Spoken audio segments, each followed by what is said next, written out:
Okay, well, we might as well get started. I just want to honor the folks' time who were here on time. So don't want to have them wait for too long. We'll just keep on have folks joining us. Well, welcome everybody. Today is Tuesday, March 16th, 2021. And today's kind of a special day for the Stop LAPD Spying Coalition as well. My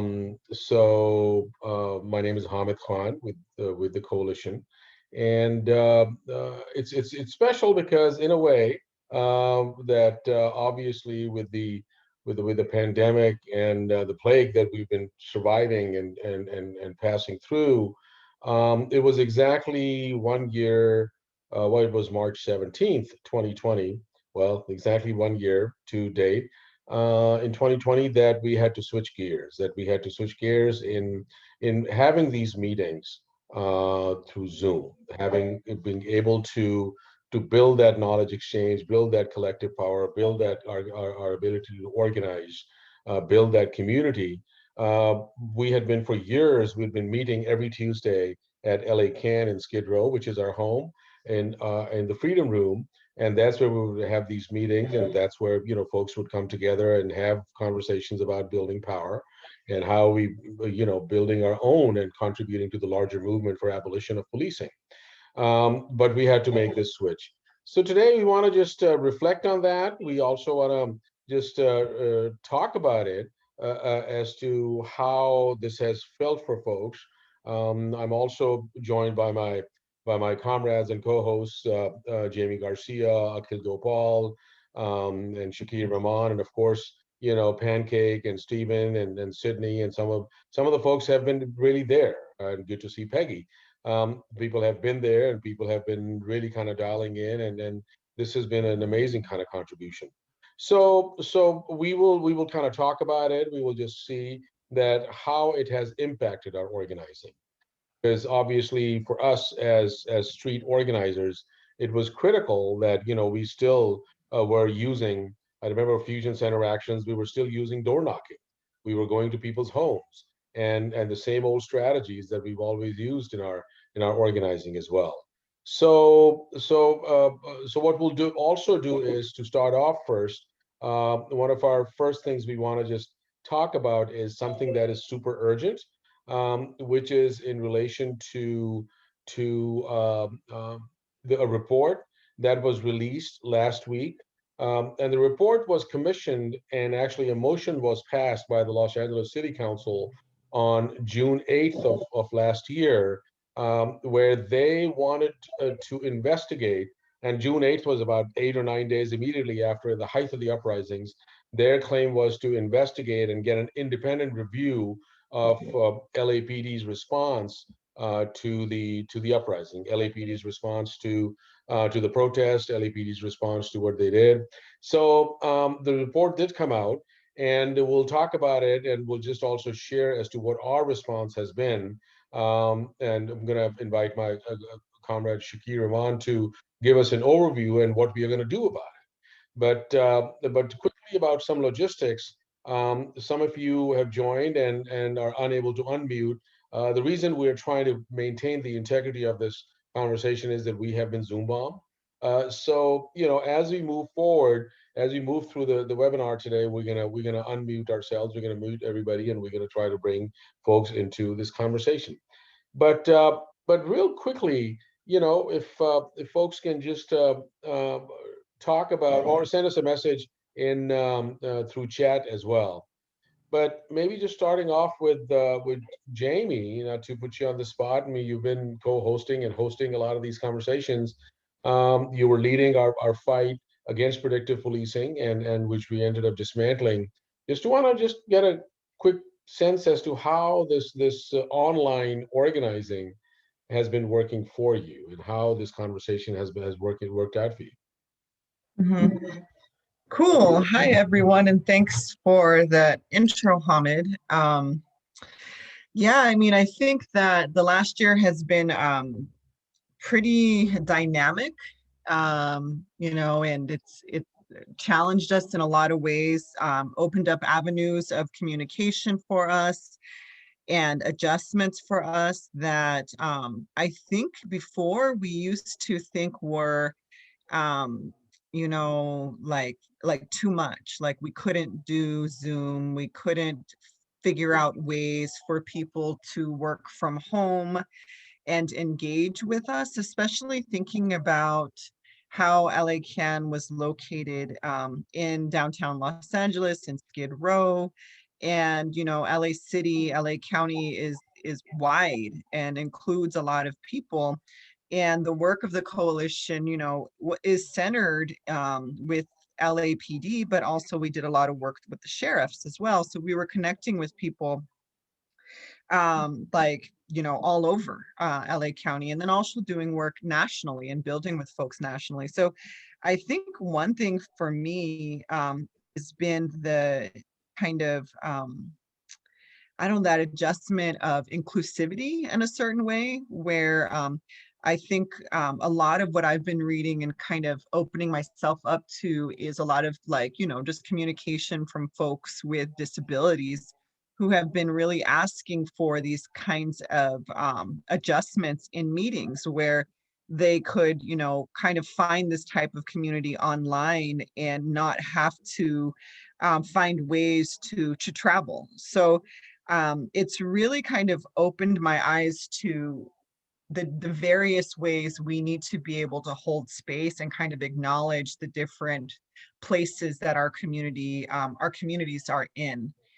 I have to admit that I do miss meeting in person in the Freedom Room. I do miss being at LA Can and checking in with folks and kind of having that camaraderie. And a lot of our folks at LA Can too sometimes don't have access to um, computers and, you know, smartphones to kind of be able to have access to these apps. So in some ways, you know, we're like including a lot of community, but then some community doesn't get included. But I like hope for, you know, this future where, you know, when we are able to gather in person, that we don't lose these lessons of, you know, how dynamic we can be in community and the different modalities that we can use.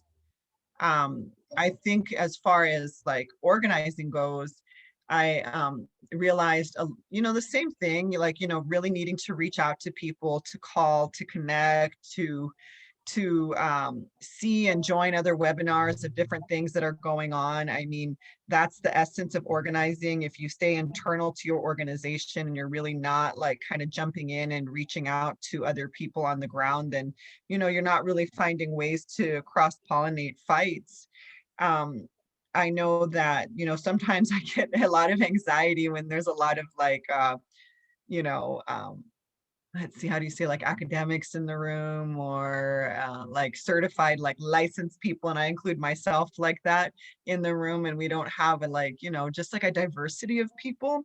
So sometimes that's like brought up a little bit for me in these spaces, but just reminds me, just like every organizer, it's the intention of reaching out to people and finding people and phone calls and, you know, safe ways to social distance to connect. And so, so I'm just reminded how much of the work that we do is really about building relationships. Mhm. Like for me, like coming in and out of movement spaces, being a nurse has been a little bit like odd too, because I've had to like leave projects to go and work in the hospital and kind of get focused on that. And so that's been a little bit odd, but I feel like the team that we have in the coalition has really allowed people to kind of find ways to step in and to kind of hold those different spaces when people have gotten sick, you know, and just trying to adjust to home life. So Great. yeah, but thanks for asking, Hamid. Of course. Anybody else and folks who are muted, if you could raise your hand or just send a quick message. Was just saw a message from Steve Baganold. He's been regularly coming to the meetings, also as part of the subgroup of land and policing, and says this Zoom process has been incredibly valuable to me. I would not get the exposure to your group without it. Each meeting is a great education, and it is great to hear and see like-minded folks. Thank you, Stephen. Anybody else has any thoughts? And also, just as organizers, it's not just about, being in the coalition space and speaking about how we've been organizing, but how you yourself have felt this kind of shift in your own organizing spaces or other spaces in life as well. Because we're hearing a whole range of stories, and particularly around youth, that how in schooling and education, the level of depressions, the level of trauma and impact that folks are facing. So yeah. So anybody else wants to make a comment and share?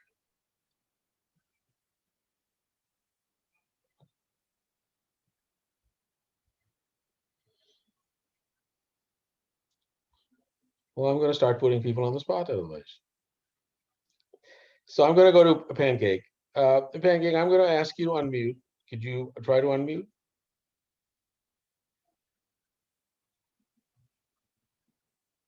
Brother Pancake, can you hear me? Yeah. Can you try to unmute? Okay. Because Pancake has been one of our key leaders and a Skid Row resident, and has been really absolutely phenomenal in helping build that power. And Pancake's call to action has become a rallying cry. Like, what do you want to do to predictive policing? Shut it down. We've been using that chant, for a whole lot of stuff. So Pancake. So just wanted to go to you. Can you hear me? Okay.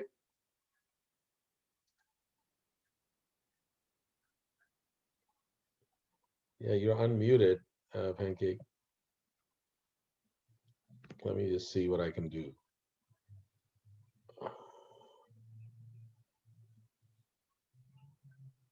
Okay. All right. Sorry, Pancakes. For some reason, I think your mic's maybe not coming through or something like that.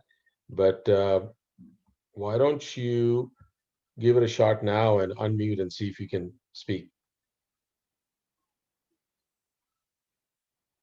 Try to unmute now because you're muted. See, these are the things that, there you go. Yeah, I think you're still muted, Pancake. Okay, you can hear me. Yes, we can hear you. So yeah, Pancake, I mean, you've been a key member, a core leader at the Stop LAPD Spying Coalition, being on the front lines when we dismantled predictive policing, Operation Laser. How did this shift for you, going from when we would meet regularly in Freedom Room, how did that shift feel when we started having these conversations exactly a year ago on Zoom?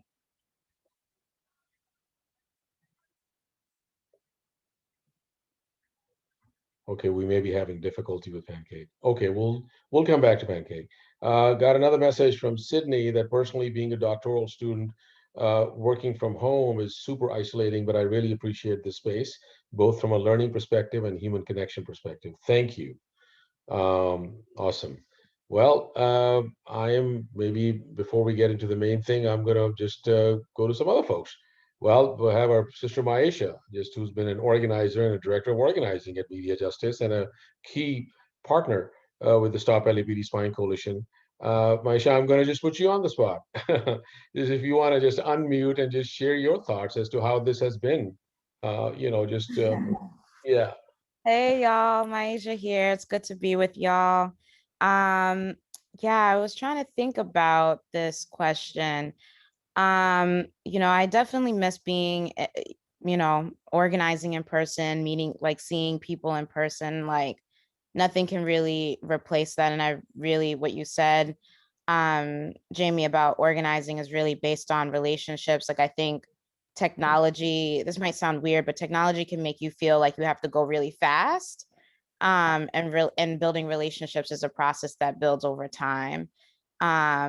So I feel that tension a little bit, like being in a virtual like state right now where we're kind of rushing to have a lot of Zooms and rushing to fit in a lot in one day when sometimes you skip over the relationship building. But to that point, though, on a better note, I was thinking initially that I'm so impressed by the things I have seen people do to build connection.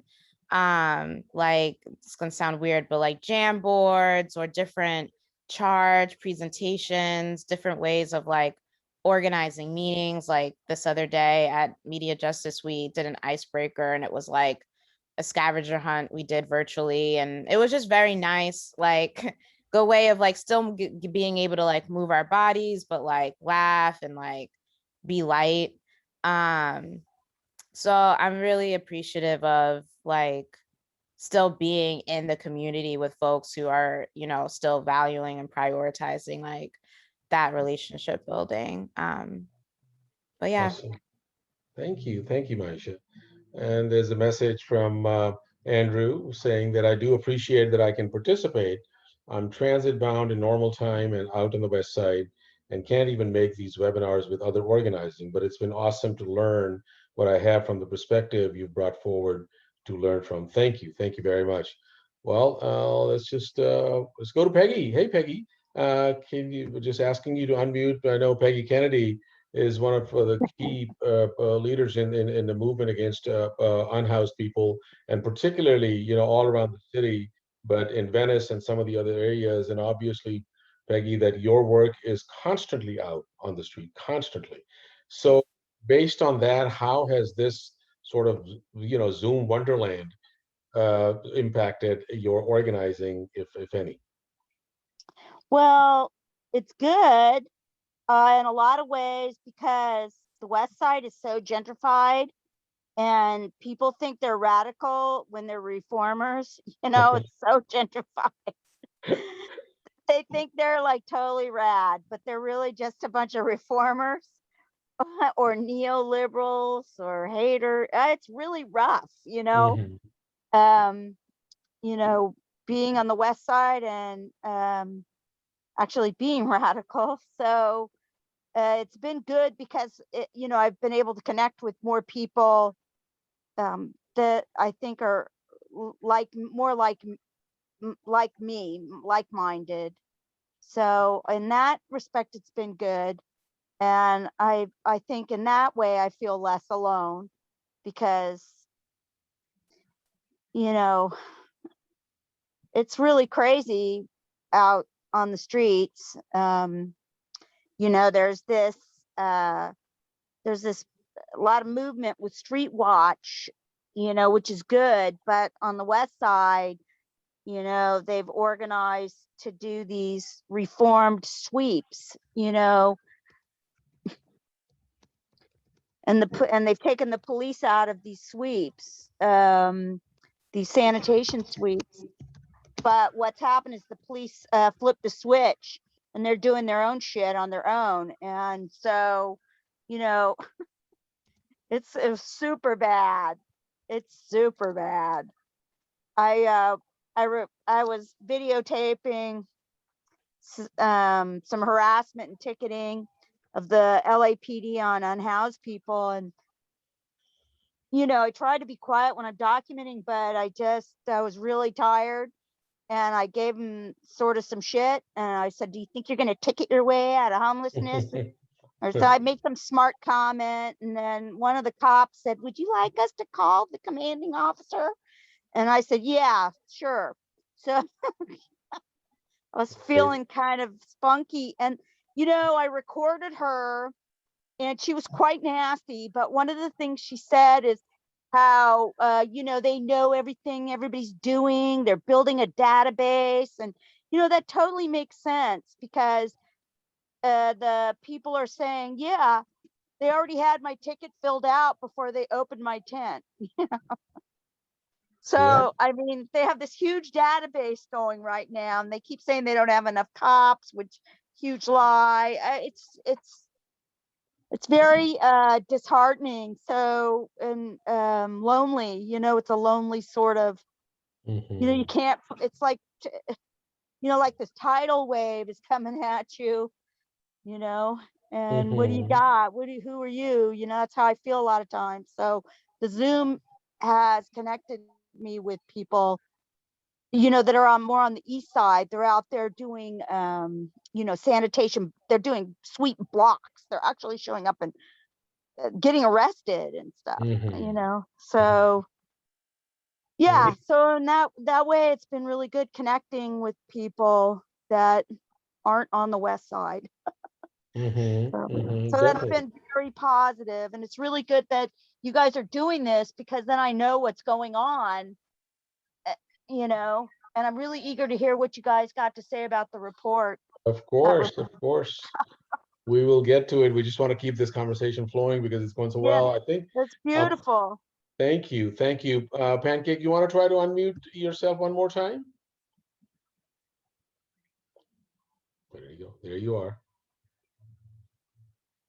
Can you say something to see if you have audio? Pancake may still be having some trouble. So, okay. Well, Akhil, maybe I can just jump over to you because you and Nadia, and of course Celine from Palestinian Youth Movement, the three of you have been facilitating the second week of our second Tuesday meetings on the war on youth. So obviously, just it went from being out in schools and doing all of that. So how has that figured for you, just kind of switching gears here? Yeah, so I am both very proud of the webinars that we've been able to put out, but also feel like we have a lot of creative thinking still left to do about how to make the most of this platform. It's a really interesting sort of contradiction because on the one hand, you want to, and my teacher side is trying to want to make things as interactive and engaging as possible. And on the other hand, we know that one of the great things about this is that people can listen on YouTube later, or maybe they're doing chores or driving, and all of that is great too. And you don't want to necessarily expect people to then talk or to participate or even do something like that involves writing if they're, especially not if they're driving at the same time.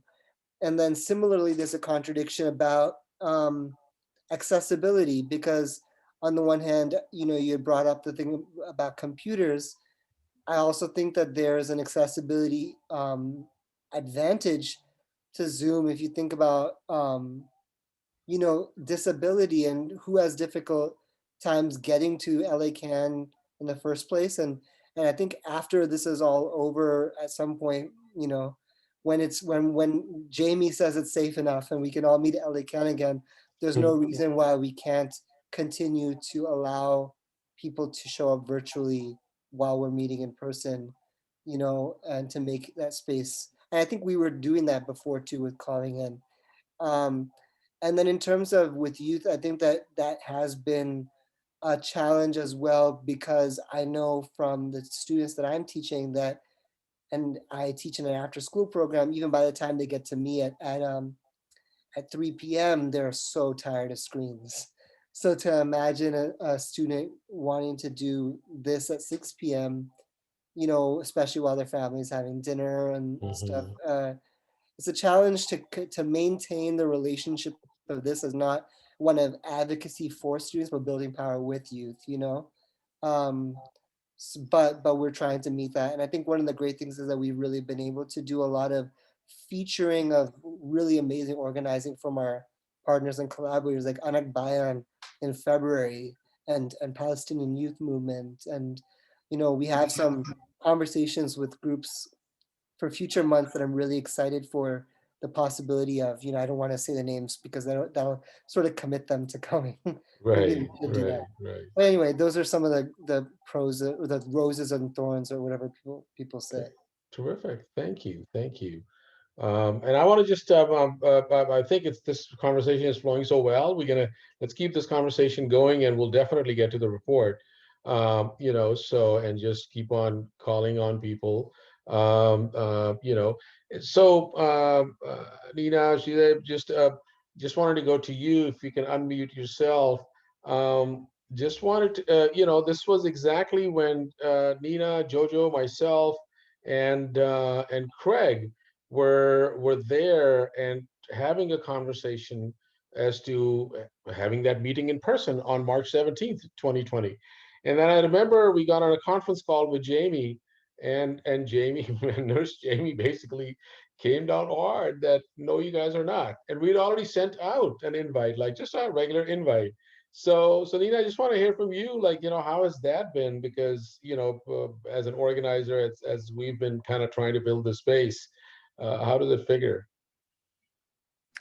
Piali, y'all. Thanks for having me. Yeah, I think that it's been really, it's been cool as far as the creativity and being able to like just figure out new ways in which we're in ways that we are going to be engaging in community.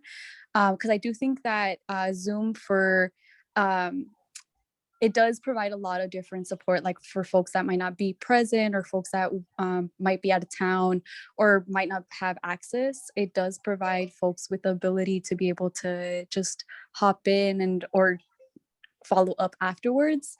So I do think that it comes with a lot of different ways that we can provide more information and kind of start building that popular education or kind of like archiving that a little bit better. So I do think that Zoom can provide a lot of different supports, but also the challenges as well with the same accessibility for folks that don't have, that might not have computers or might not have reliable access to like Wi-Fi. I also think about like for folks that have language barrier as well, or just when you're living in a low income or when you're living in a tight space, like that is something that it's not only with youth, but with folks that it's a noisy environment. And so I think that it does foster those conversations that we should be thinking about, like what does accessibility look like? Because I think every organization should be always thinking about what accessibility looks like in that space and how they can continue to support and uplift and work with community. Because if our folks aren't in the room, then that's always an issue. Thank you, Nina. Maybe I'll just jump over to Audrey. Audrey, go ahead and unmute yourself, because Audrey, you've been there the day we formally launched the predictive policing meeting. You've been there when the whole Freedom Room was ripped off, and when we moved into this building. You were there when the Warren Youth fight got launched as well. And you've been present, and you actually got arrested along with some other folks as well, about in our drone fight as well. So just wanted to first of all appreciate and thank you for all your support and the work and camaraderie. But any thoughts on, like, moving from this in person and maybe saving you a drive from the west side, but still, like, just how did any thoughts on that? Well, there was a time I never thought I would say this because I used to whine so much about that drive. But being there in person, I was always like fully present and so engaged and so grateful. And now I'm all of those things except fully present. I think Zoom has brought out in me something I didn't even know I had, which is like a difficulty focusing and concentrating, and so almost every Zoom meeting I feel like I'm missing a lot. And one thing I miss so much is the powerful presence of all of the people here and at the meetings that I used to go to, and writing on the big paper and feeling just much more there. I miss it so much. And so I'm going to try to not be so distracted tonight. I keep trying really hard. Well, thank you. But anyway, thank you for asking. And yeah, there is no organization, no group of people I know of in this whole world that has more impact, that thinks its strategy more carefully, that has more energy and courage. And Hamid, you were the one who taught me about walking in power. Thank you. Well, it's collective power, and I think we're all kind of constantly building it together. I think Jamie brought up this point about academics being in the room, and sometimes, but there also are academics as well. And I'm gonna go to Dejanay. I thought I saw them. Oh, where did they go? Let me just go see. Did I lose Dejanay? Okay, I thought I saw Dejanay. So there are oh no, there you are, Dejanay. So if you want to unmute, and I mean, for folks who may know, but then Dejanay, so Humble Dejanay is our community-based PhD and an academic, because Dejanay comes from LACAN. Dejanay was organizing in New York, and is back teaching at Cal State Long Beach. So how has that been, Dejanay? Because you've been both in organizing spaces and also like in teaching spaces as well. Yeah, I mean, on top of like the pandemic, I think stretching so many of our labor, I think it's been a disconnect in both spaces in different ways because of the online platform. So one, while I do teach, sort of work on social movements in California, the connection to ongoing work and activism is clear in my classes, but the opportunities to bring people in and stuff like that has just not been there, just in terms of my own capacity, and building that like community relationship for students. And at the same time, there's been interesting ways in which my university has uplifted conversations around police brutality, but specifically having, a strike where everyone on campus could participate in a virtual forum around it, and actually have like abolitionists on there, have the radical political education, and have people doing on the ground work through Measure J and other efforts. So I've seen that as a beauty as well, but then also my students are dealing with deaths, are dealing with like real stuff. So and the type of students I serve, working class students, like, where I come from, definitely seeing the impact, because a lot of them see this as, upward mobility and, politics around that I try to put in. But so that piece. And then, I think we had a really great time and a lot of amazing conversations through Stop LAPD Spying in the summer around the budget, around the shifting terrain in the summer. And just, I really, this space really kept me grounded in a way where I can have a space to think through the summer and like reflect and think about, and put energy into action. And so I really appreciated that. And then, fall 2020 in school, just like in health and all kinds of things, because just the pandemic. But this has been a really amazing space to be a part of.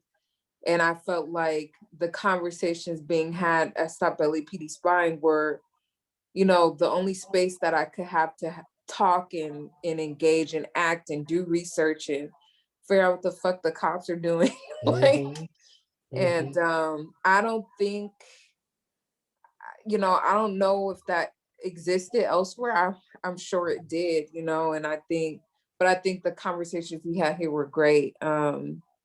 So yeah. Thank you for sharing that. Well, talking about teachers, let's just go to Nadia. Nadia, if you don't mind unmuting yourself. I know as a high school teacher, but also then co-facilitating, the war on youth fight as well. You've shared some stories about the students too. How has this been, both from an organizing point of view and then teaching 12th grade, 10th grade, high school teaching? Yes, I'm just outside. But yeah, it's I think I have similar kind of response to Akil. I think it's been like Well, I think definitely the challenge I think has been, the students like burnout with screen, I think, so there's been that. But I think, like it's been a good opportunity too, because, I've even been able to share parts of the webinars with some of my students. So that's been really nice. And yeah, I think I think it was Nina who mentioned the creativity piece. So I think that's something that I think it's really forced myself to become more creative, because I feel like I'm definitely more of an in-person kind of person. So I think having to be online has really pushed my creativity on what it means to connect in that way. And yeah, and I think it's been good. It's been a good way to bring in folks into the space who maybe can't make it to LA Can, right? Or for whatever reason, they just can't make it there. So yes, I think there's been that. I mean, I'm looking forward to being more in person again, because I think now that we've had this online experience, I think we'll be able to like complement, and bring that element in. But no, it's been a ride this year. So still happy to be here and can't wait to be back in the Freedom Room. Thank you, Nadia. Well, talking about not having the ability to make it to LA Can, I'm going to go to Mamta. Mamta, if you can unmute yourself, because you've been regularly dialing in from the Bay Area. And not only that, I mean, you've been part of the working groups as well. So just want to hear you, just what has your experience been? You may want to unmute yourself. Thank you. Yeah, thanks, Hamid. Well, I had a question about why your regular background isn't there. I'm feeling very unsettled by that. That window, I rely on that. But no, I mean, I hear all of this. I think, for me, it's really been a incredible inspiration and a sense of community coming here. I was just thinking about the time when I think it was like election eve. And, I felt like everyone in the world was talking about which party should um, take the empire forward. And it was maddening. And just coming here, and it was an incredible webinar. And I just felt like I felt immense amount of just solidarity with folks, and felt hopeful that there were like-minded people, especially working in really colonial institutions, which often feels like a total exercise in futility. This is such a safe, safe space, inspiring space, place where I feel like, wow, we can actually move some stuff instead of like, feeling utter hopelessness and disappointment day in and day out. So yeah, I'm just really in awe of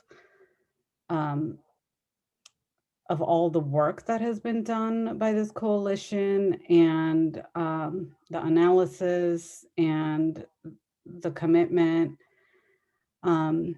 I do think it's so interesting that we're over Zoom, and I also hear people saying how different it is from when they met in person, and I can imagine that as someone who really sort of also, I think I really cherish that relationship building, the conversations that we probably don't have because we're in this format. But I also know that just geographically, I wouldn't be able to be there. And so this is such a incredible gift. And I hope that, I really hope that I can, contribute to this awesome effort in a meaningful way as we move forward. Thank you. And then talking about geographies and maps, I'm going to go to Chella. Chella, if you want to unmute yourself, because Chella has been facilitating our first Tuesday meetings on gender and sexuality. Just having those a guest from all the way from Saudi Arabia to share their experience about organizing, having someone from Florida, having, so Chella, you want to talk about that how this has been, sort of how this has worked out in a sense? Hey everybody, I'm sorry I'm late. Yeah, so I think Deja Nay said something that like was also poignant to like the queer and trans struggle. People are dying right now. Mhm. People are dealing with some heavy things right now. And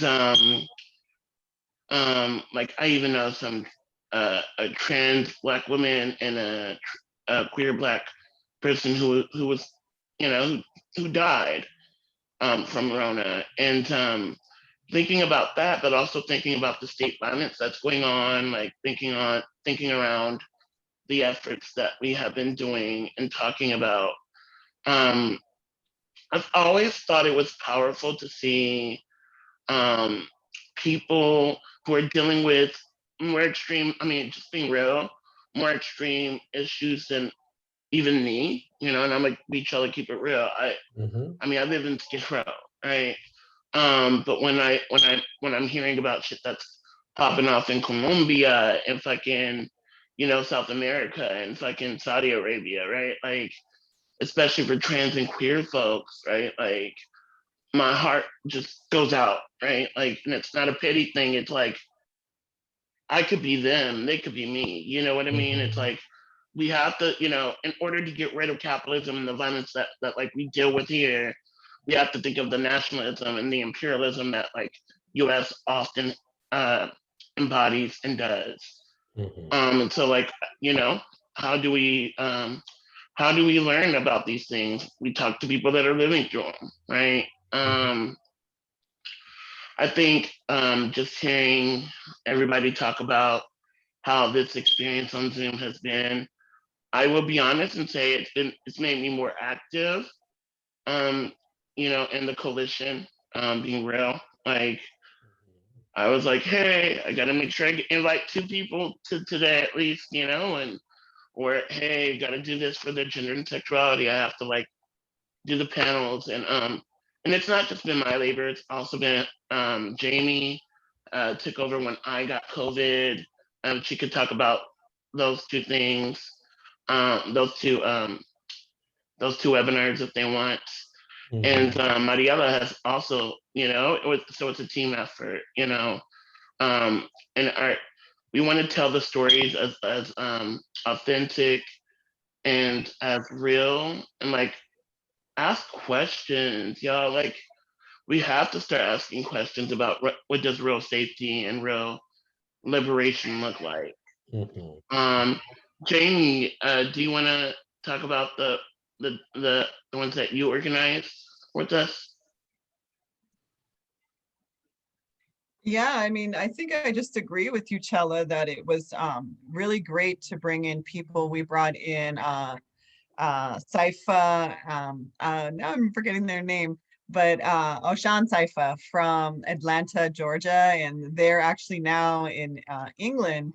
Um, that he's studying some, I forget what they're actually saying, they got a fellowship out there. So, I mean, it just being able to bring in people from different parts of the country has been really absolutely amazing. So I've truly enjoyed that and was really happy to, and you know, and this is exactly an example of how, you know, there were so many different things going on at that time with when Chella got sick and, you know, just different moments where I had to leave to the hospital to kind of focus over there, that we were really as a collective able to come in and take care of each other. So I think a lot of people were experiencing that radical mutual aid. Mhm. Thank you, Chella. Thank you, Jamie. Pancake, we went ahead and made a choice if folks want to unmute themselves whenever, so please don't Zoom bomb us. Uh, Pancake, can you try it one more time?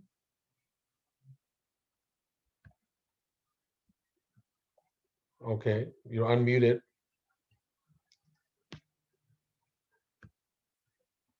I think it's something's going on. All right, Pancake, we're gonna keep on trying. Um, And we're going to keep this conversation going because it's flowing really well and we're learning. I mean, this is what all organizing and collective learning is, that how different strategies, what kind of tactics, what we, with the least amount of resources that we have, how do we make the best of it, and how do we just keep on building that collective power? So yeah. So I'm gonna ask Todd, if you can unmute yourself, because you've been so Todd, you, and I'm just gonna speak about you for about 10 seconds, Todd, but you've been the key person who's out there on every Wednesday and every Sunday, just doing mutual aid at LA Can. I know that we all will come out there and spend time as well, but you've been central to it. And then you kind of shift into this Zoom world, into other types of organizing. And I don't know how many thousands of meals have been served and all of that. So Todd, do you want to talk about that experience, kind of shifting gears from being in the thick of the community in Skid Row and doing the mutual aid, and then boom, shifting into a Zoom meeting with then talking to a bunch of people? Sure, sure. Hello, everyone. Zoom doesn't really lend itself to the wonderful aspects of being in person, and I've been fortunate enough to be able to do that, as you said, to be on the team that gets to just be in person with people all the time.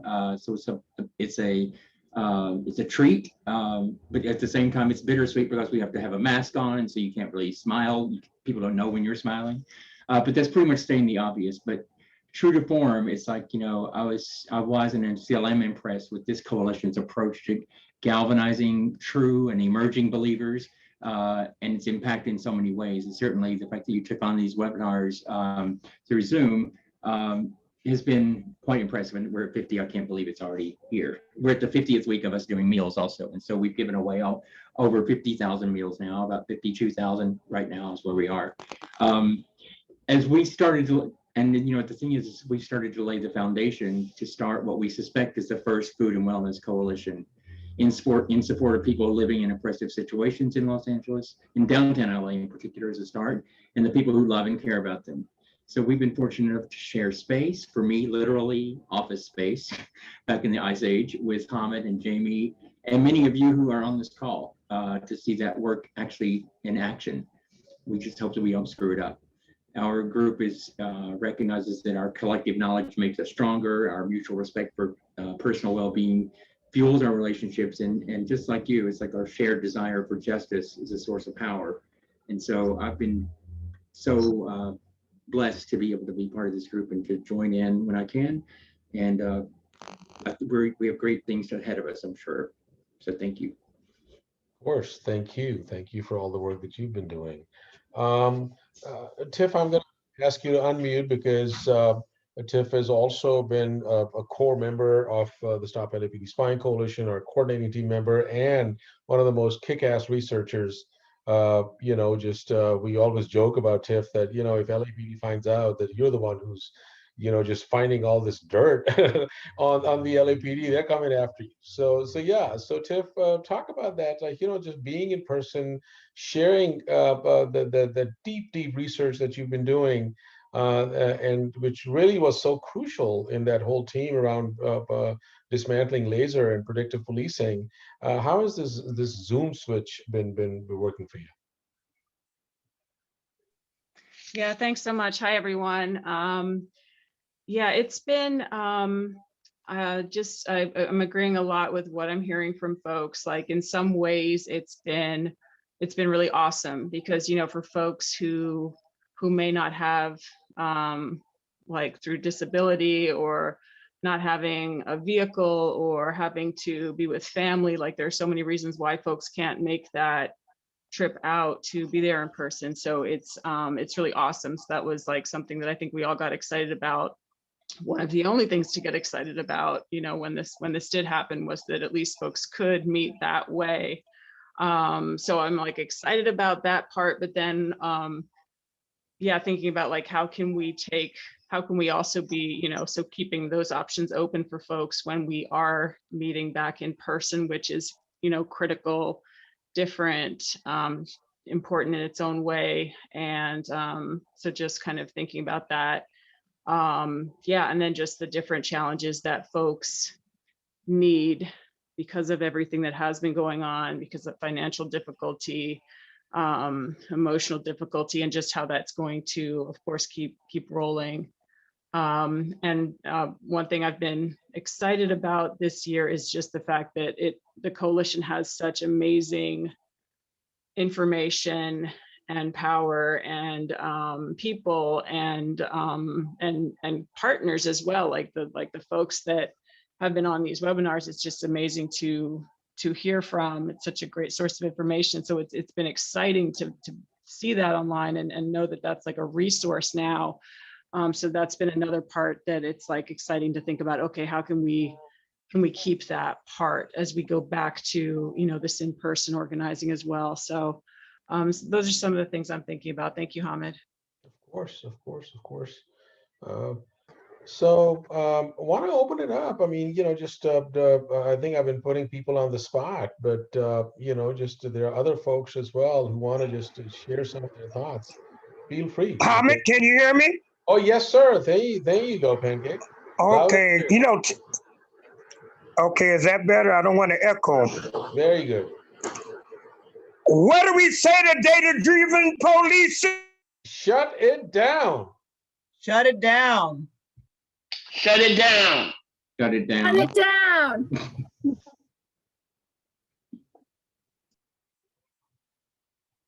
Pancake brought down the whole city hall.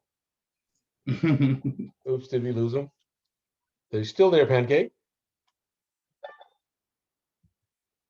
Okay, well, we may be getting in and out of the thing, but well, It's better? Yep, that's better. Good. Okay, really, I would like to give props to Hamid and Jamie. Like Chella says, I got to keep it real. I really felt a renewed sense of purpose.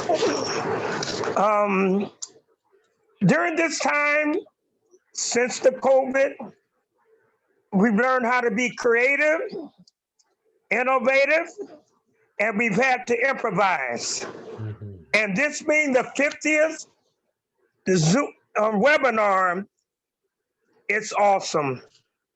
And just the work that this coalition has not only talked about it, but have acted. And we want to just lift up those that made their transitions, Eddie H., Joe Thomas, and Wesley Walker. Oh, you must have lost Pancake. So yeah, Pancake. You lost me for a minute. There you go. And also Daryl Fields. I remember when he sat in on one of our Freedom Room meetings. He had his guitar, but he sat in the back, but he took it in. All power to all the people. Okay. What do we say to facial recognition? Shut it down. Shut that shit down.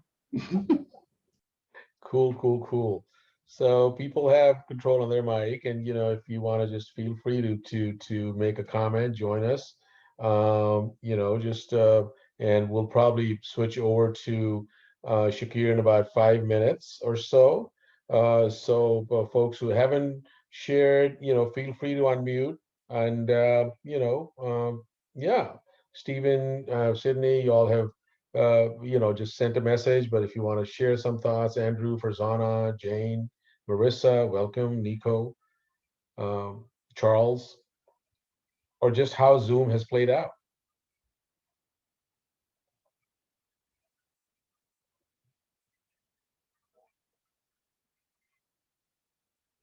Cool. I just wanted to say I appreciate so much this space as a new member of the coalition, and just doing the work with LA Can and Todd, doing the meals through Homie Made Meals, and being there for Sunday Strong, and just really getting to share space with you, Hamid. You weren't there this last Sunday, and I just, you know, your presence is so vital, and I just yeah, just the combination of being able to be in person and to be in relationship, and then to come back to be able to have access to more learning and just furthering just our knowledge through the Zoom experience. I think just the 1-2 punch has been really fruitful for myself, and as someone who's trying to organize and bring more people into this movement. I just want to say thank you so much for all the work, and I'm here with y'all. I really appreciate it, Alex. Appreciate you just like being such a part and parcel of the mutual aid and Wellness Wednesdays and Sunday Strongs and beyond that as well. So thank you. Anyone else wants to make a comment and share their thoughts?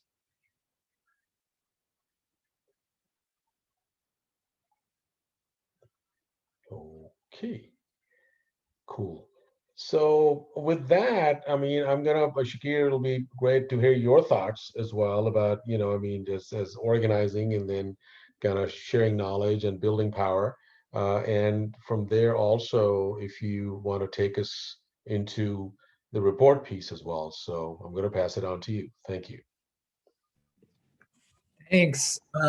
Yeah, no, it's been a weird year. I feel like because and I had moved to LA not like less than a year before the pandemic started. So now I've spent even more of my time here, in pandemic mode than in person. But feel like I've gotten to know a lot of people and gotten to build community.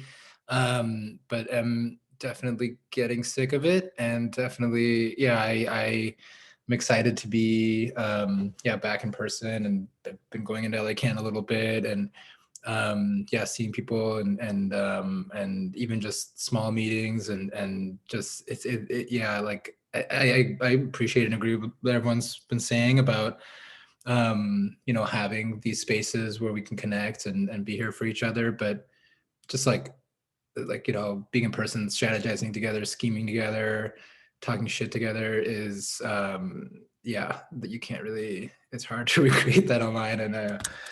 So I'm glad I've been able to kind of do some of that lately, and excited for us all to be able to do that together soon.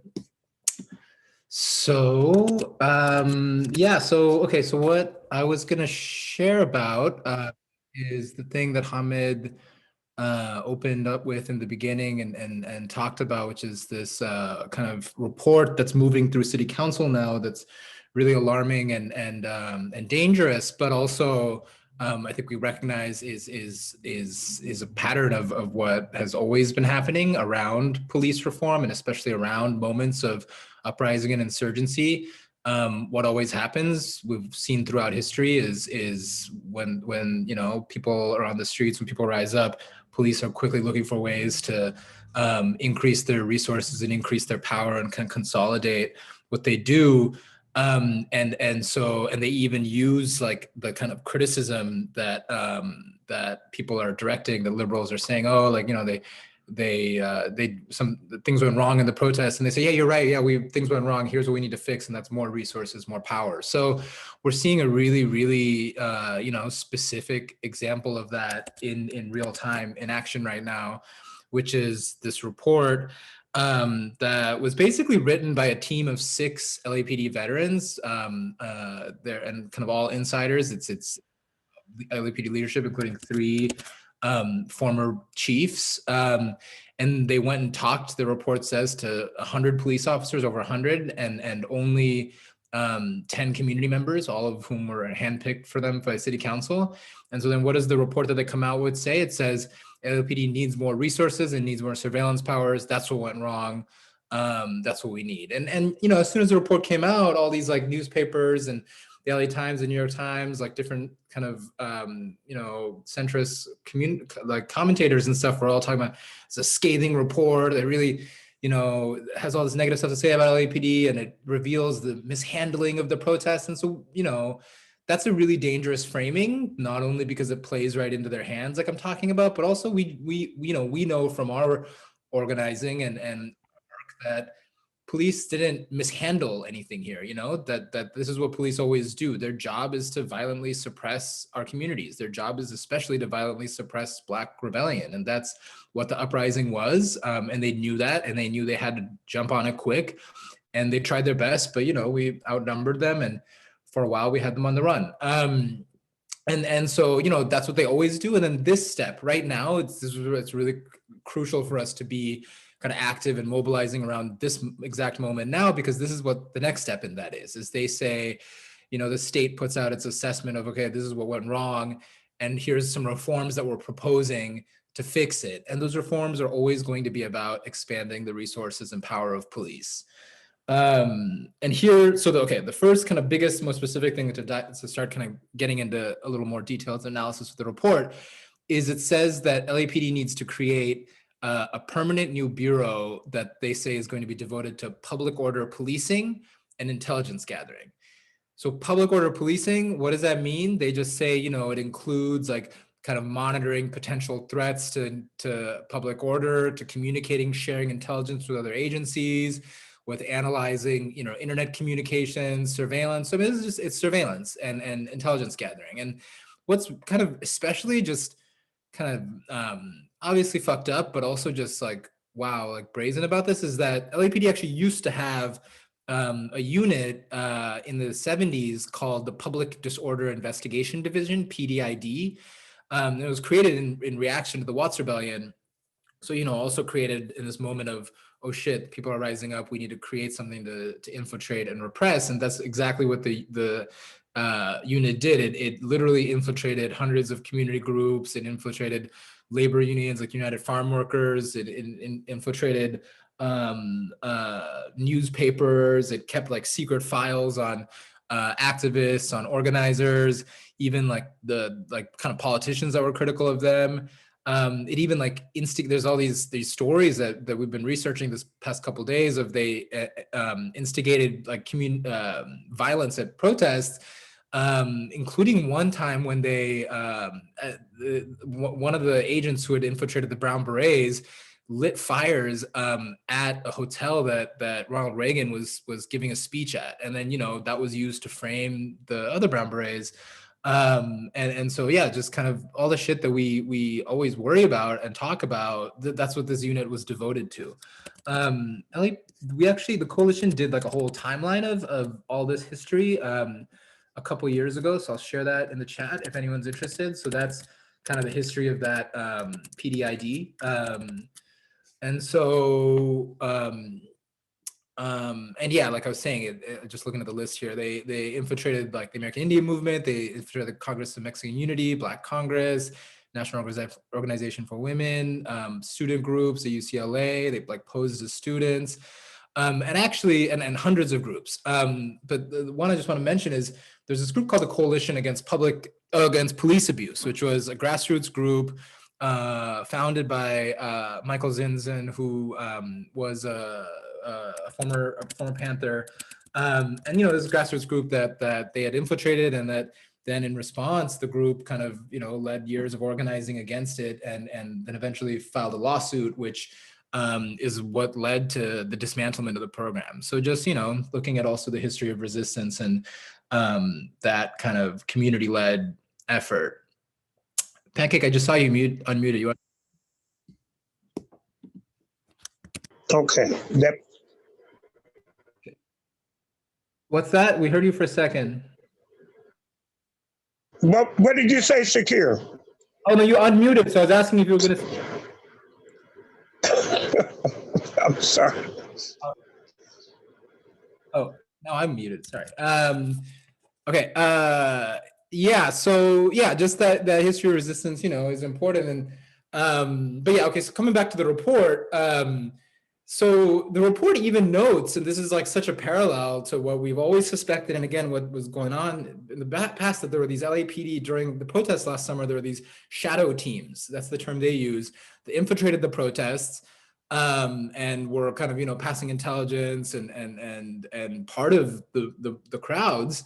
And the report doesn't have anything critical to say about this. You know, it doesn't ask like whether these officers instigated or entrapped anyone, and says, we just need to coordinate this better in the future. And maybe I think the presumption is that this new public order policing bureau that they want to create will coordinate that stuff. And even actually seeing, there's a LA Times article today about this proposal, and there's a comment in there from the LAPD saying, oh no, everyone has this twisted, like the shadow teams, what they were really doing was infiltrating in order to, or not even, I guess they probably use the word infiltrating, but they were there to actually protect the peaceful protesters from the violent protesters and the instigators, the criminals, And so that just, and obviously we were all saying this is, the coalition, we all knew this, but like, this is the kind of whole narrative of good protesters and bad protesters that, not just police, but kind of, liberals and a lot of like centrist groups are also pushing during the time of the protests, and in fact being like, oh, okay, yeah, we need to end these violent protests and go back to the violent protests are all just kind of infiltrating and instigating at night, and it's the youth, and we need to just do the peaceful protests. It's like the peaceful protests aren't what created pressure. What created pressure are the really showing that this is that we're here to confront the bottom line of this country, that we're here to really challenge things. And so that and you even see that now, that there's this kind of spinning of peaceful protesters versus good protesters that's always used to increase police power, to increase resources and surveillance, and to say, okay, yeah, we're here to protect. In fact, they're saying we were trying to protect the good protesters from those criminals. So yeah, I mean, so the real motivation for this kind of proposal and this new unit is, of course, the political moment of what's going on now. They police know that this is a time of extreme skepticism of police, and that skepticism again has been kind of seared on the country's consciousness by the youth and by the people who led the uprising, people who were willing to do that and to really to be aggressive. And they know that the protests were youth led. They were abolitionists at their core. And so, they were about kind of confronting those exact, the points of power, which is police and jails and police stations. But and even on a more mainstream level, like LAPD knows that like even the demands to just defund police are extremely popular. In LA, there's a survey so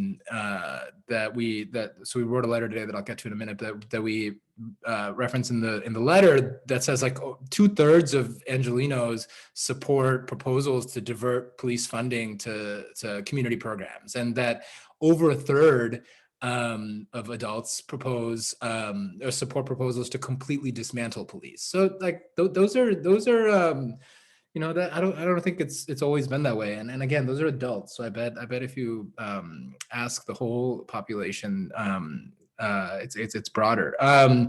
So yeah, with all that growing, that sentiment against police growing, police know that they need tools for repression and infiltration of our groups, and to kind of keep an eye on who's questioning them and confronting them and threatening their power. And so that's where proposals like this come in.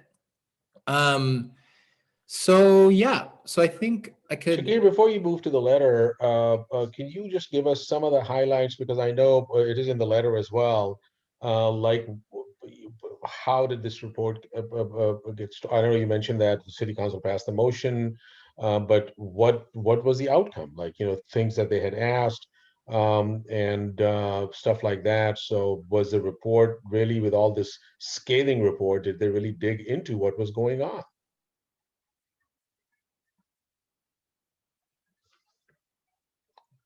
I think you froze. Shoots.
I think we lost Shakir.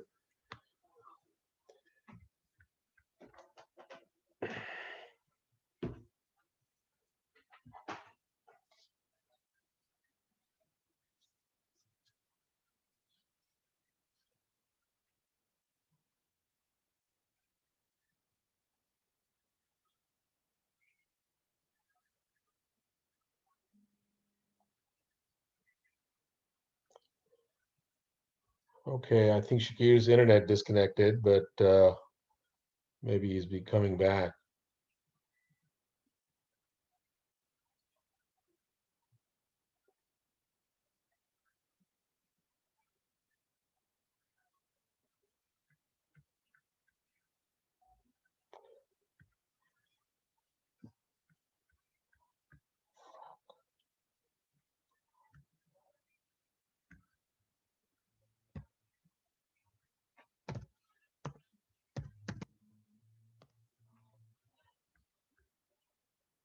Todd, if you have the report, do you want to unmute and see if we can post it? Yes, I just put it in the chat just now. Oh, Okay, yep. Sorry, let me put it for everyone. Sorry about that. yeah. So maybe I can pick it up from here. We'll see if Shakir's able to make it back. I just got a message that their internet was lost. So some of the key things that came out in the report, which by the way, can folks hear me okay? Okay, cool. So some of the stuff that came out in the report was that, number one, they had also instructed for this group, and one of the persons in this, the main author of the group is Gerald Chaliff. Now, Chaliff has been in the mix, in the LAPD mix, for over 30 years. This guy was started with the Webster Commission in 1992, which was established after the Rodney King's uprising. William Webster was Ronald Reagan's CIA director, who was then, just overseeing a commission investigating the Rodney King uprisings. And so he's been involved in that since then.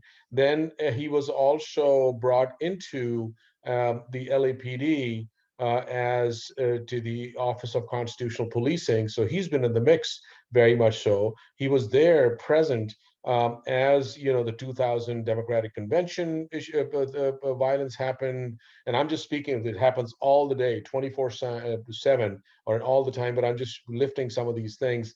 When the May Day thing happened, and then exactly what happening after that. So here's Shakir coming in. And since then, also what happened during Occupy. So he's been in the mix for over 30 years. He's been, and all of these reforms that came through exactly where Chaliff was really present over there. So Shakir, I don't know if you can unmute yourself, and I was just giving a quick overview about who Chaliff is. Yeah. You talked about the Webster Commission and stuff? Yeah. Yeah. So we were at when you were going to give us like some of the things that they had asked, and what happened to that stuff. Yeah. And I was just gonna say about the Webster Commission, I was looking at it, and it's kind of amazing, remarkable, like how it's and this dude was in that 30 years ago. It's the exact same stuff, and it's kind of, we keep thinking that we're gonna keep proposing this stuff, and that commission and that report led to a plan that was recommended by it. We need to expand the LAPD patrol force by 1,000 officers, and that's exactly what happened. So, it's the same playbook. But okay, so just to go to, city council asked for this, and they moved on June 8th, which is just a week of the uprising, and an uprising where people are literally, taking the streets to condemn like police, not just violence, but also lying and impunity, and saying that police can't be trusted. So then they go and immediately appoint a kind of police veteran to do this assessment of the LAPD response, and that team, which as I said, there's Chaliff, who Hamid was just talking about, and then there's 5 others, all LAPD veterans, 3 of them former chiefs, and part of it, I mean, I don't want to get like, I don't know this stuff, so I don't want to get too much into it, but it's like inside politics of the LAPD, you know, it's like there's always different factions, or like, you know, they're like a big system, they're a big gang, and so this is probably like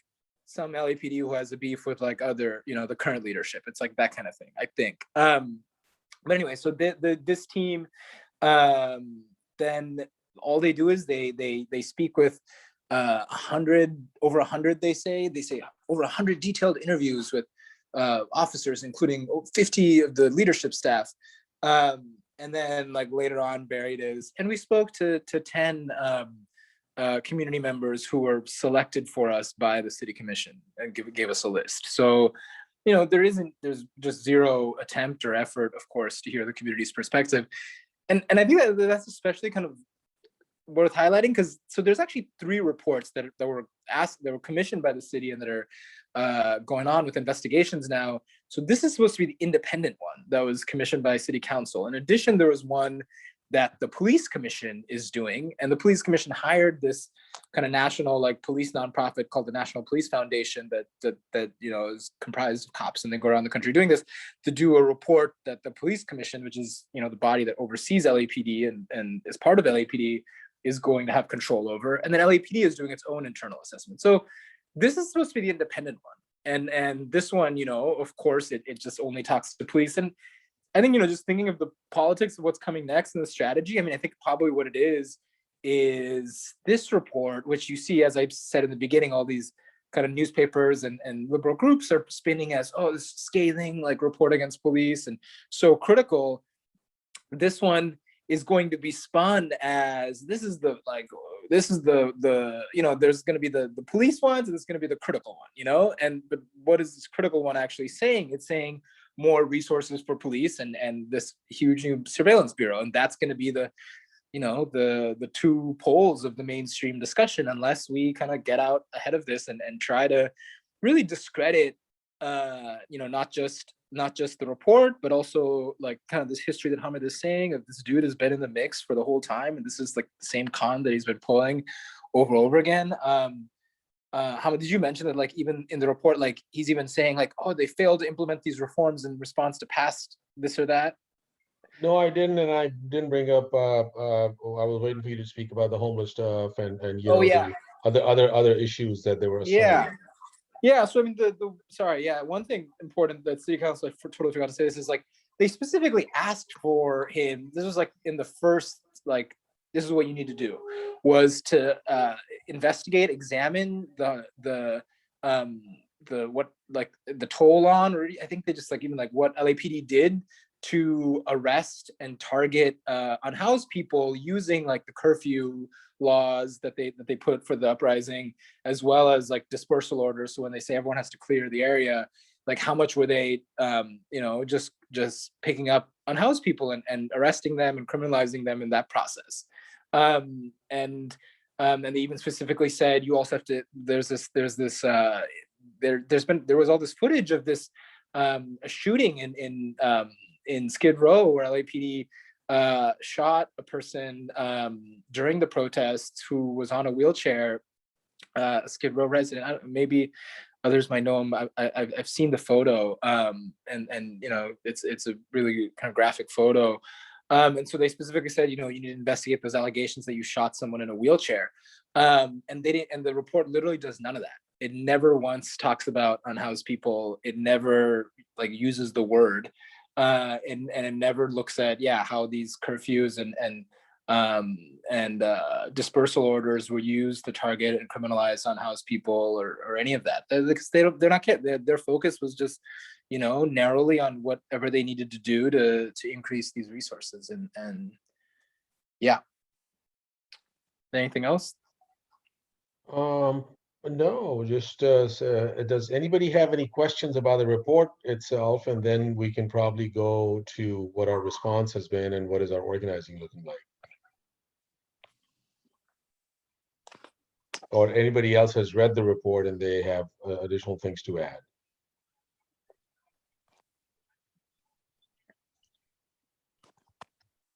Okay. Cool. So, because we are approaching it more, and I think Shakir kind of coined that this today as we were kind of just sending our responses, when that this report is, and not absolutely not surprised at all, but just for us to constantly, this becomes a reminder as well that this report is a coup for the police, because in essence, it is asking for more resources, more money, establishing a public order policing office, which I sent an email, I sent a link to the history of LAPD surveillance and the history of PDID. And then the question is that they kind of frame that as this is going to be this bureau, which is like a huge, just staffed part of the LAPD, would be kind of just looking at protest and just coordinating intelligence gathering and this and that and the other. Well, what are they gonna be doing when just there are no protests going on, right? So in a sense, like obviously their whole goal is to use that as a massive surveillance apparatus and to keep on infiltrating and spy on people. So that's why this report is not only just, I mean, in a sense, really messed up. It's extremely, extremely dangerous. What is it calling for? So what we did was that saw the report. It's a 101-page report. Looked at what is going on, and then crafted a letter for the city council, because tomorrow at 3:30 in the afternoon, the Public Safety Committee is going to be meeting, and reached out to various organizations, and we're able to get within about 24-hour period about 42 different organizations to sign on. And the letter basically is on behalf of Stop LAPD Spying Coalition, LA Can, and Black Lives Matter. So I'm going to post a link to the letter as well that we sent out today. But Shakir, if you want to just talk about that, how are we moving with this now? Yeah, I mean, we're moving like you said. Yeah, like so we're thinking about it as this is a police coup, that they're using this kind of criticism of them to try to move to even take more power, and city council especially is just enabling that.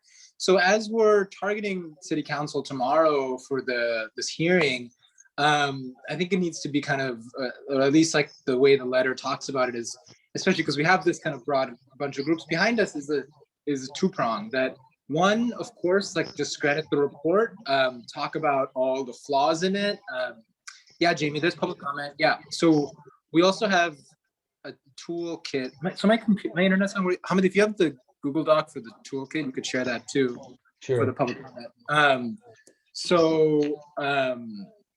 Yeah, so discrediting it, one, as that this report is like the basic shit that they were asked to look at, they didn't look at. They defied the basic orders.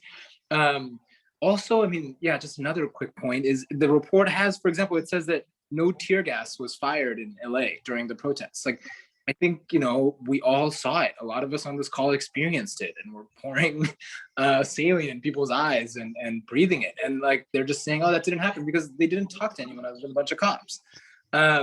Also says that, oh, we don't know if like the baton use was appropriate or not. We couldn't really determine it. Like we all saw that. We all experienced that.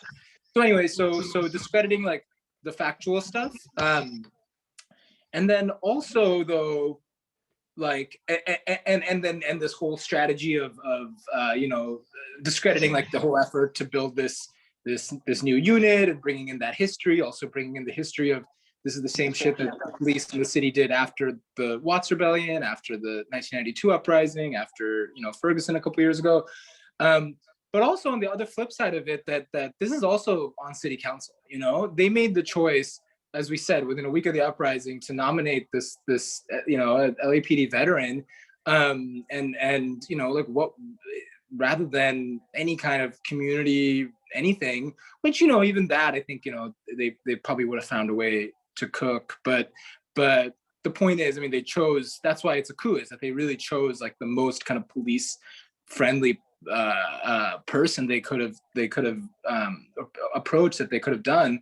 And so, yes, also to say, yeah, the blame for this falls on you. Like, you're kind of complicit in this. So we have that, the public comment. We have the letter. Yeah, we're fortunate that a lot of people a lot of groups were down to sign on. And yeah, I mean, we're just going to kind of continue moving on them. So tomorrow is just the Public Safety Council, or the committee, which is 5 council members. And then, you know, depending what happens after that, it goes to the full city council. And then today in the police commission, people kind of brought it up too. And, you know, the police commission obviously said nothing about anything, and nor this. So, but, you know, I guess that's going to also be a place where this eventually goes.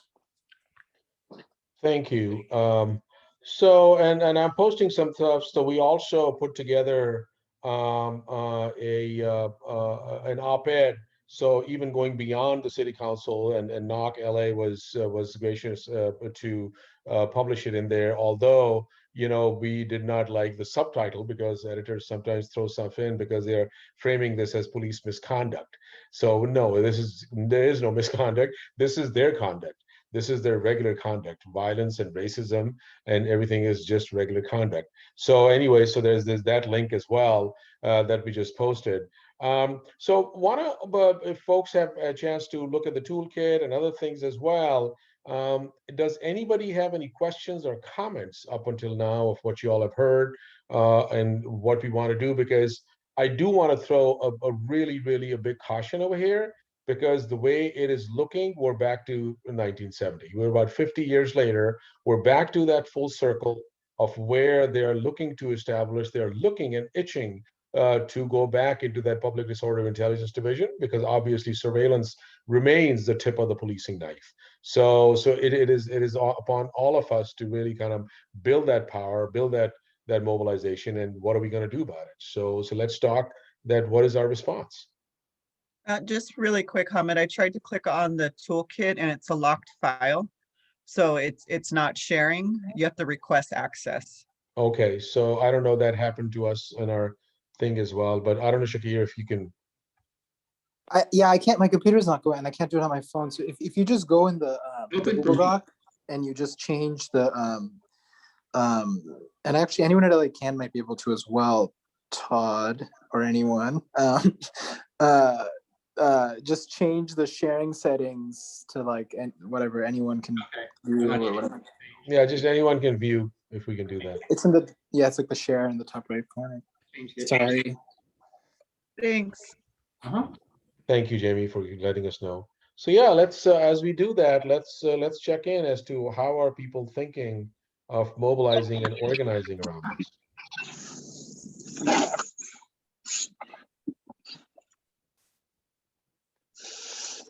Any thoughts, any strategy, any comment?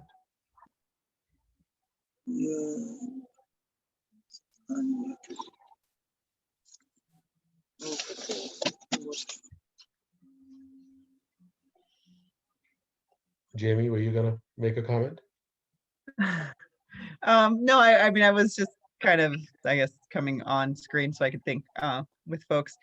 You know, I was just thinking that like this really, in some senses demands, and I think someone was speaking about it, like that energy from the summer, maybe it was something else I was like reading online today, but that like we need to really consider taking this back to the street. I mean, I'm thinking like, you know, it's the city council and it's the mayor, and they need to have that point of kind of contact with us again, that, you know, this is not okay, and that this was not what we were demanding, and that this is kind of a fraud. I mean, we can definitely use the channels of writing in, of public comment, but so much of city council is filled with ex-cops that, you know, they are kind of working, you know, together in partnership to cover themselves, you know, and this is a cover for city council as well.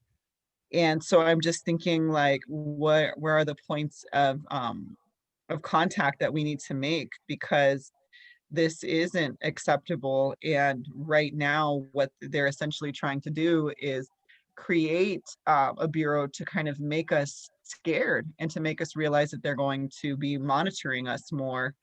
And I think the framing that you put it there, like, what is this bureau going to be doing when we're not in the street? So it's like becomes this avenue for them to have the right to to target us even when we're organizing, even when we're just in communication and community with each other. So yeah, so I'm just like, yeah, we need to take this to the streets. Like this isn't cool. And to bring that same energy, because yeah, so those are some of my first thoughts. Cool. Dejanay, were you gonna share some thoughts? Yeah, I also second those thoughts. I also want to, it's just like the summer, it's like the city turned around and was like, we're gonna take some money and divest from police and into communities. And then that didn't even really go through right. It went into like street sweeping and like, I don't know what else, right? And that, I don't know if we could think about that in context with this, but it's just like, that was a major fight and campaign strategy, I think, amongst a lot of different organizations around the budget. Measure J was a big success, but then also, looking at LAPD's budget and really targeting the city. And now it's like, we get this and it's a complete assault on everyone, a complete distraction, right?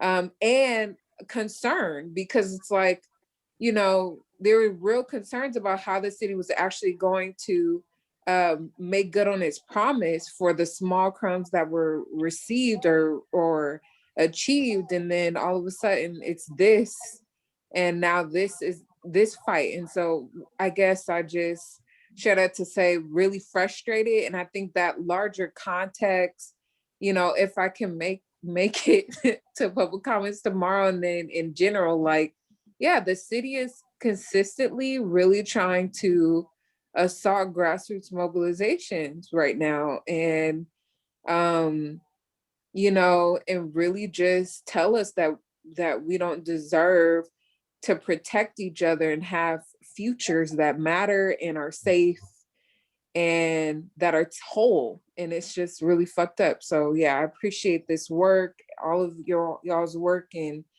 I'll be there in the streets too, whatever when that toolkit strategy is at it.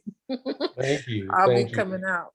I mean, this whole notion of toolkit was also very new for me as well, because the toolkit has always been like, let's get out there. Pandemic times, right? Right, So right. No, but I mean, this is how we build. But I also want to take a moment to really debunk some misrepresentations by the media or the way the story is constructed, because the understanding here is that the city council last year took $150 million from LAPD. Now, that is as bogus and bullshit as it gets, because in actuality, what they ended up taking was $12 million. And this is how it works. Because what they did was that, let's say if the LAPD's total budget was $2 billion, they were asking a raise of $172 million for the fiscal year 2021. So the city council didn't go to their original budget and take that 150 million out. They actually didn't give them the extra 150 million that they were asking, and in a sense still gave them. So I think there's a lot that needs to be unpacked, and that's where we need to bring our community education and all of that too. So Nico, you made a comment about LAPD and small potatoes to a global agenda. Do you want to just share it for a couple minutes? If you can unmute yourself, or if you'd like to.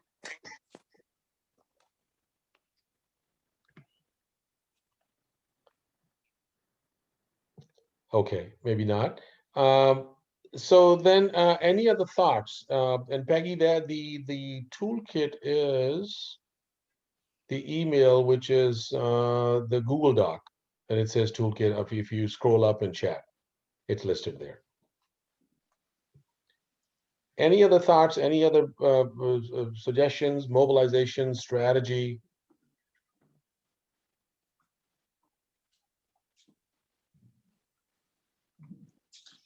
Hey Hamid, it's Nina. Hey, Nina. Sorry about that. Yeah, I was just thinking also one thing about the report, and I was kind of talking a little bit with Jamie about it too, about like how the report, it's really amazing how they think that it's in the midst of the pandemic, really nothing was talked about that as well, which I think is really, it's a really interesting thing because they talk about, I mean, besides the lies about not utilizing tear gas and not utilizing certain tactics, which we know they're utilizing, and we know that they were using specific, or for the May 30th, it was a CS, the cans. But also how they don't really talk about the effects of like what protocols the like LAPD or the sheriff department was utilizing in the midst of the pandemic, because they weren't really prepared to deal with the amount of folks that were taking out to the street. And so I really want to see kind of a push on that, about why it isn't, why the report is kind of just based on the same type of lies and the same reform, the same type of being able to put together things that we know aren't true. And so, yeah, how public health plays a role, and what protocols they were putting in place, because a lot of folks ended up, besides just putting themselves on the line, like they also were putting their health, because of like, this is, for a lot of us, it's the struggle that we can't really opt out of. Definitely, definitely. And I was also thinking that obviously we saw that violence, and we saw that completely coming down during the reclaiming land and reclaiming homes fight as well, particularly around East LA and El Sereno and other places as well, where you know, Caltrans has these vacant homes, and people are really kind of out there on the streets, and they're not opening up these homes to be given away to folks who are looking for shelter. So most definitely, most definitely. Yeah, if I Mhm. may add to that, I Please, think that please. also with the violence from last summer, a lot of people are still processing that trauma. And I think, you know, whatever, like the report, it is a form, it's a huge form of gaslighting. And I think the state is always going to engage in tactics that make us feel like we're in the wrong, um, because we want to live, right, dignified lives. And so I think that whatever happens this summer, you know, my heart goes out to everyone who's still processing last summer, and you know, does feel the need to continue and go out there. Mm-hmm. Mm-hmm. Mm-hmm. Absolutely. Thank you.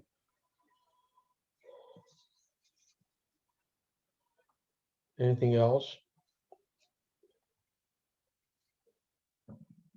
Peggy, Looks like there's obviously. Yeah, go ahead. Oh no, Go there's ahead. a comment in the chat about so there's LAPD also cracked down of and there were a bunch of arrests on Saturday night of people Right. protesting the anniversary of Breonna Taylor's murder.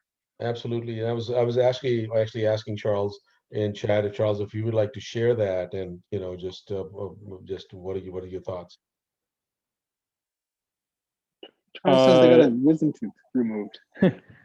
Yeah, Go ahead, I can try my best to vocalize this, but bear in mind that, you know, I still have you know, I'm still biting down on a piece of gauze right now. Yeah, I think you know, sort of following the tactical back and forth that occurred on the ground last Saturday. My impression, and this is pretty widely shared, I think, is that you know, there is like a core group of activists who have, you know, been trying to maintain the energy of you know, certainly last summer, but also you know, the sort of renewed tide of struggle around the murders of Anthony McClain and Dijon Kazi in the fall through the winter months. And I think that people have gotten a lot more savvy tactically. And you know, that this showed in terms of like their ability to like break kettles on Saturday, and you know, just in general, actually sort of contest LAPD's controlled space, at least, you know, for that evening, to a considerable extent. And I just think that, like, you know, I would love to sort of get that circle more plugged into the work that you all are doing at Stop LAPD Spying, because for one thing, we can expect a lot of them to be direct targets of, precisely this kind of renewed, overtly political surveillance that you've been talking about in your response to this report. And people really should be, I think, like updating their security culture and their protocols to account for that. But also just in general, because I think that, I really admire the work that y'all are doing. The sort of hard, like abolitionist political lines that you set. And I think that that's something that should definitely be married to, the kind of like tactical experience that people are getting on the ground. Absolutely. Thank you, Charles. There's a comment here from Brittany as well. Brittany, would you like to unmute and share your thoughts? Totally fine if you don't feel like it. Hey everyone. Actually, this is Brittany's partner, Nick. We're both watching the webinar together. Oh, hey, Nick. Yeah, I was just thinking that while obviously this is incredibly frustrating and aggravating and enraging, to a certain degree, I think I and others maybe were wondering what the strategy was going to be to push back in terms of like a real kind of coercive and widespread organized strategy. And it seems like this is one vessel. Maybe this isn't the whole thing, but I kind of feel like we all knew something like this was happening. And to a certain degree, I think the fact that this comes from a public body like City Council, it will make it very interesting going forward, seeing these politicians come out and support these supposed reforms, which, as you have exposed, are pretty naked attempts to try and further oppress our communities. And I think it is another opportunity to kind of relaunch some of the energy that, as you guys stated earlier, was so palpable and so powerful in Los Angeles to defund LAPD and also the sheriffs. And I think that this could be a really great opportunity to not only build on that and renew that effort, but also specifically tie that to these politicians who continue to toe the line for LAPD and for the sheriffs, and thinking about like the upcoming elections and people like Joe Buscaino and ways to really do some damage against those folks, because it was such a popular idea and it continues to be such a popular idea to defund LAPD. And we know exactly who in City Council continues to provide cover for these entities, and they're just going to continue to expose themselves. So to a certain degree, I am excited to see the organizing opportunities and the opportunity to really make public more of the City Council side rather than just the LAPD side, because they're so deeply intertwined. Absolutely. Just, I mean, they were the ones who commissioned that. They were the ones who pointed out that which 10 non-police individuals the report authors should be writing to. So they are deep in that. They're absolutely deep in that. So thank you for lifting that. Other thoughts in the last, let's see, about 10 minutes that we have that come up? I have a thought that came up. I think one thing I would recommend is definitely creating like people creating their own affinity groups. To the comment, like just to the idea that mass organizing isn't the only way, and it's going to require, I think, a lot of various tactics, definitely stepping up security culture. But one of the conversations that I appreciate that came up in conversation with Stop LAPD's folks is this idea that, community keeps us strong and it keeps us safe, right? Even when our security culture isn't that strong. But definitely getting into the practice of security culture, creating your own affinity groups and making sure that, we unlearn what we have been taught. Mm-hmm. Thank you very much. Peggy, would you like to unmute and share your thoughts? So I just have one thought about targeting the City Council. Bonin actually has taken very mild stands in regards to the LAPD, and the backlash was just, it was a lot. So even the sympathetic city council members, I mean, it's just a thought to maybe we should be going after the mayor at the same time. Just city councilman, I don't know. Absolutely. It's a part of the whole system. I mean, the whole damn system is guilty as hell. So absolutely, very much so. Other thoughts?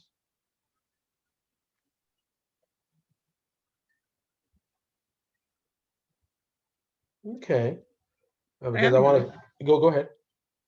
So I was thinking that, it's really important too, because of all the energy that was going on last year, and kind of these kind of small concessions that, as like kind of more deeply analyzed, you realize are, really kind of no change at all, right? Like nothing has changed. And in fact, we're on the verge of things getting worse. Is the real importance of kind of educating and sharing that knowledge with the wider communities, and really trying to kind of and how do we reach out to that broader Angelinos about like why you were out in the streets, everything you were doing, like this is kind of like the history, because it just ends up repeating itself. Like someone's going to be murdered again, and it's going to enrage us, and we don't, and this like deep history that was kind of shared like needs to constantly be popularized and constantly, so we don't have amnesia, and that people are kind of born into this knowledge that we have to keep alive, that LAPD and its allies depend on us having this amnesia. And so, but I was also thinking too, like someone was mentioning, like, as we talk about city council being a target, like with Joe Buscaino going into the mayoral, like being a mayoral candidate now, I mean, he's an amazing target to show as an example of like, just kind of outing him and running a direct campaign not campaign against him, but just using him as that like example as he tries to get more and more like how do you call it, like more visible, as he tries to become more and more visible. We need to use him as an example of like how LAPD has infiltrated city council, like not necessarily run a campaign like don't elect Joe, like elect somebody else, like I'm not really into that kind of stuff, but using just his visibility as like, this is an example, like let's show you like what has happened to our supposed elected bodies. But at the same time coupling with, we need to like hit the streets, and we need to maybe hit up every single city council person's office. I mean, Chella is an amazing example of how she was targeting Mitchell Farrell constantly with direct action.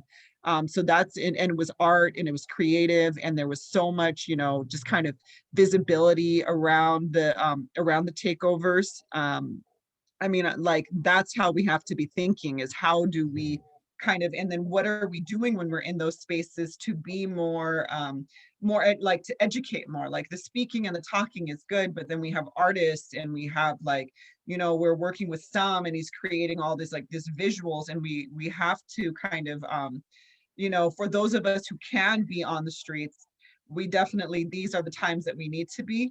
But then for those of us who, can't be, and what can we generate visibly, like we need to keep having this conversation, like this one letter and these comments can't be the only time, like we need to start thinking about a series weekly of kind of breaking this down of what is going on. And the defund surveillance campaign we have is an excellent example of continuing that education. I mean, pretty much like a lot of the things that we're doing, but I don't know, like, let's just go after every single one of those city council members and just show up. I mean, even the liberal ones that, voted for CCOP, or not CCOPs, but for community policing, like they need to be rattled too. Definitely. Thank you, Jamie. And before I go to Todd, also want to remind us that, in our mix is also going to be reformists. We do have the ACLUs of the world. We do have the other folks of the world who are going to be reaching out to reform it. I'm just, I'm putting a link in chat as well on an op-ed that was published in Vice from Stop LAPD Spying Coalition and LA Can. well, named by myself and Pete White, but really just can't thank enough Shakir for because Shakir's become like a scribe for the movement, for his support and an input. So I think in this one, we kind of highlight about like, this whole danger of reform and, what is going on, and kind of putting our ACLU on notice about that as well. So go ahead, Todd. Sure. So, I'm very troubled by this report for many reasons, many of the same reasons that people have said already. But the passage that's on page 51 through 53 that talks about the training and the lack of training and their kind of haphazard hopscotch approach to like doing this training. It's like if I were a litigious person, it's like I would be like, maybe we should sue them. I just feel like we need to not let up on the language that they use. So language around to protect and serve. So protecting us. If this is about protection, here's a clear line of sight to like their negligence with respect to like making sure that we're protected held in safety. It feels like, I mean, and say what we will about this report being done by insiders and whatever. I mean, this part right here to me is hugely valuable because it says that they're not doing the very thing that they say they are going to do, and that they publicly crow about and like pump their chest out and like say that on all their cars and everything. So I just, to Jamie's point around like keeping the drumbeat going, I agree with that. And I just would like to suggest that we consider, using language that they use. I mean, even there's a notation about the MacArthur Park 2007 report, stuff that had been recommended that completely got, bastardized and put on hold and put to the side. And I understand that priorities change and, lots of things change, but there's no notation of any kind of permission they asked from the public or the city council or making anybody aware that they were going to be doing those things just to counter that and justify it. So thank you. Thank you for sharing that, Todd. Well, cool. So, in the last 3 minutes that we have left, just want to just remind all of ourselves that, that this has been, and we started this conversation, this being the 50th webinar, and how for the last year exactly to date from March 17th, 2020, we have tried to maintain this momentum. We have tried to maintain a space. We have tried to kind of have these collective conversation so that, in lieu of or in spite of this darn pandemic that has really, really kind of just thrown a whole wrench in our lives as well, we are able to build that collective knowledge, able to build that collective power, and kind of just bring it, like, for example, today. This conversation is so powerful. So I think, I mean, and I always go back to Asada, that, it is our duty to fight for freedom, and we will win.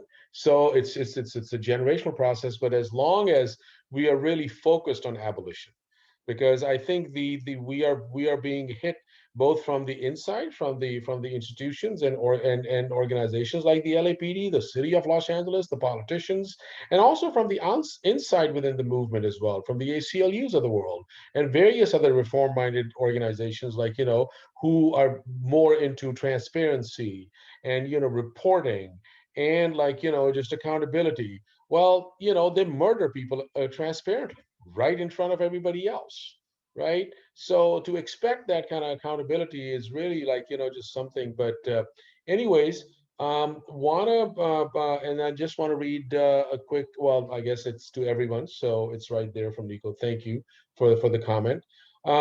So, want to thank everybody, unless if somebody really has a last minute comment, we would like to just close it up. Excellent. So I think I would like to really just thank everybody for taking the moment, for taking the time, and being on this webinar today. And I'm gonna just leave us with just our values and principles that we basically came up with. I don't know if grassroots principles, Zine. I'm trying to find this on our internet, on our website, but hopefully I should be able to find it. So give me 1 second, please. Oh, no, okay. Maybe it's not there. Oh, there it is. So I want to leave folks, and if this is, I want to take a moment to the creativity and really appreciate our comrades, our partners, our core coordinating team members, baby anarchists, for really guiding us through this time through art as well. And I want to close out by also by saying that we had a long discussion about digital security and everything else as well, but really collectively we came back to that ultimately, our self-defense lies in the values and principles that we uphold, the values and principles that we share with each other, and how we are constantly community building. So, I want to leave us with that. If people want to just, open that link. And this is something that, so we were going to continue producing these popular education materials that, as long as we're not on the street and not stop doing that. So be on a lookout, and please, if you have a chance, stop by at the Public Safety Committee meeting and let them know. Let them know exactly what we think, and let them know that how fucked up this whole thing is. And no, we're not going to sit around and let them get away with that. So again, thank you all. Hopefully we'll see you all next Tuesday at our 4th Tuesday meeting for data-driven policing. I don't know if quick 30 seconds, if Shakir or Jamie, if you all have any, or Tiff have any thoughts as to what are we looking for that on the agenda for that meeting? Unless if the agenda is still in the making. Okay, so go ahead, Jamie. Yeah, agenda definitely still in the making, still kind of working out facilitation for that working group.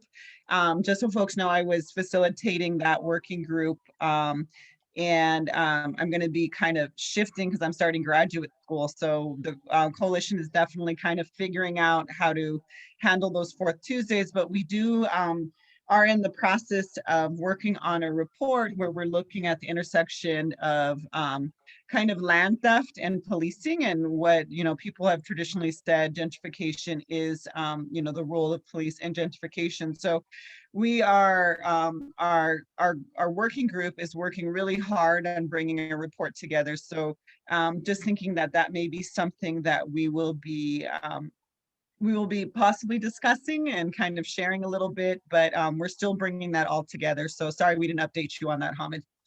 Oh, all good. And I just want to, also honor, we have with us in the room also our comrade Marissa from UCLA Luskin Center for Inequality and Democracy, and they've done some tremendous amount of work around theft of land and how it's impacting people. So thank you all. Thank you again very much. Have a healthy and a safe evening, and we hope to see you all next Tuesday. So appreciate everybody's contribution. Thank you. Bye.